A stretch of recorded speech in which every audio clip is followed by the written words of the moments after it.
Good morning and welcome back to the Adventures of Mac and Anthea. This video is going to be one of what I suspect is going to be 3 videos concerning a steering lockout system on bicycles. Now, these steering lockout systems, to my mind, is a must-have for bicycles, especially if you're doing bike packing or day touring where you have some weight on the handlebars. Most people aren't even aware of their existence, and what they do is when you park up, you put your steering straight, you turn a knob, and it locks out the steering completely, so your steering doesn't fall to one side and then topple the whole bike over. So a very, very useful bit of kit. Now, I've already ordered one of these kits as best I could with the dimensions, and it didn't fit at all. It was way off. So I've now ordered a second kit. Now, in these videos, what I'm aiming to do is with the 2 kits I've already ordered, I'm going to take precise measurements so you can watch the video and get a better idea of whether it's going to fit before you order. Unfortunately, I didn't have that luxury, so hopefully that will help a few people out. So there's going to be one video with this new one that's just arrived today, another video of the one I originally ordered, and then there's going to be a separate video for fitting. Okay, so this is the kit, and this one is the Shimano HP-NX10. Now, this kit, they all vary, as you can probably imagine, greatly, but this kit is actually replaces the top bearing housing cage, whatever you want to call it, entirely in the top of your steering head, and then all these additional components fit into that. Some of the kits, like the last kit, can actually replace all of it, including the lower bearing, but hey, we only really need to replace the top. So this goes on like that, then the bearing goes inside here, then you've got the nut goes in to tighten on the bearing, then you've got this device, finally you've got the cap, and then you've got your original nut goes on top of that. So in a minute I'm going to take it over to the bicycle and we're going to take the first measurement, probably the most important measurement, that if it isn't within the parameters of your bicycle, there's little point in you continuing further down with this kit. Okay, so this is where the kit's obviously going to go. Now, what we need to assess is whether we've got enough thread from the top of the tube basically to the top of this nut. So what I recommend you do first is to remove your original nut. Now, obviously, if you've got a huge nut like this, you have got a bit of play, and you've always got the option of getting a narrow and locking nut, you know, if the measurements are close.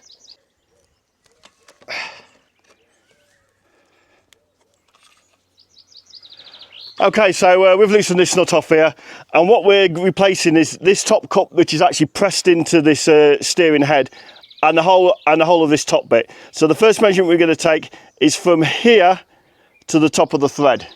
Okay, so I've got the calipers, hopefully I haven't switched on, and I'm going to go right in from the bottom of the cup there and line it up more or less to the top of the threads. I know I've got 22.8. Okay, so I've got this loosely assembled here. This just slots into the top of here.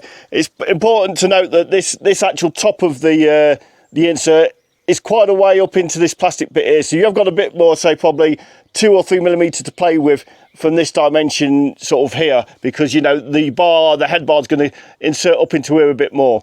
So I'm going to put this cap on. There's a flat edge on here, and there's a flat edge, you probably can't pick it up on camera, on this final cover. You want to make sure that lines up. Like so. There we go. Come back to the calipers, and I'm measuring here, and I've got 21.9. But I feel fairly confident because the calipers are on top of this plastic bit here, and we've got 2 or 3 millimeters between the edge of the calipers going up into this bit as well. So I feel fairly confident we're actually going to get this in. Okay, so to simplify all that, basically you need a bare minimum, I would say, of 20 millimeters between the top of your head tube here before your bearing cup up to the top here, and still have enough threads to get your original nut back on. So you're probably going to need, what, 23, maybe 24 millimeters. I've got about 22. I'm just going to hope it's going to be all right. So yeah, you need 23, 24 millimeters from the bottom here up to the top of the thread. Okay, so let's move on to the individual parts. This is the part which is going to go down into your actual steering head tube. So this width is obviously important. So I'm going to measure that one out, and I'm measuring that out at 30.2. So I suspect, you know, the inside of your tube needs to be around 30. Yeah, around 30 millimeters on the inside of the tube. Now I'll go over and I'll measure the outside of the tube quickly. I'll do it off camera and see what I've got to give you some sort of idea of the size on the outside if you want to have a quick measure. Okay, so I've just been across there, and that's 33. So I think it's safe to say that the steering tube is made out of a 1.5 millimeter gauge steel. The inside is going to be 30 millimeters in diameter, and so that's the width of the steering tube you need to fit the actual bearing in. Okay, next up after that, you've got the bearing that is provided. That goes actually inside that case. Then you've got like a special nut which incorporates the other seat of the bearing into the bottom of it. That goes on next. Then another important bit, you've got this. Now, I'm not going to bother with the thickness of that because that doesn't matter. We've already established whether that's going to fit or not. But what I'm going to do is the width of the actual steering stem. And the inside width of that is 25.5 millimeters inside there. So that's to fit over a 25 millimeter steering stem, I'd say. And what is important is this has got like I don't know, it's going to come from camera. It's got like a little woodruff key type thing. So it's to fit a steering shaft, a threaded steering shaft with the actual notch that runs down the length. If you look closely, a lot of them you'll see they've actually got a little notch running down the length of the threads. So obviously when you slot that on, you need to line it up, woodruff key in line with the threads, and that should slide down. So just to quickly summarise, you're going to need a top tube of an inside diameter of 30 millimeters around that for this to fit in the actual cup. You're going to need a steering stem with a woodruff key slot of approximately 25 millimeters for that to slot on. And overall, you're going to need at least 20 millimeters of thread poking out the top of your tube once you've got the cup out, plus enough to put your nut on the top. Now, as we said, my nut's quite thick on mine. I could quite easily source a narrower nut to, you know, so I'd need less threads. Okay, so I think that's more or less all you need to know on this. I will assemble it and see if it works. I'll bring you back in at the end of the video, which is going to be a separate video of me putting it all together. But I'll bring you back in a minute and show you whether it's worked and whether these calculations were correct.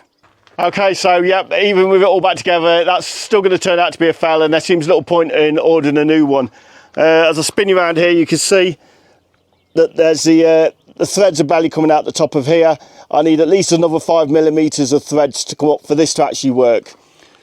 So no, absolutely no point in ordering that, and I'll revise what I originally said, and you need at least 28 millimeters of threads poking up higher from the top of the steering tube. So I'm talking not the bearings, but from the top of the steering tube here to the top of the threads on the shaft of your steering needs to be 28 millimeters for this kit to work. Anything less, and yeah, you're not going to be able to screw any type of nut onto the top there.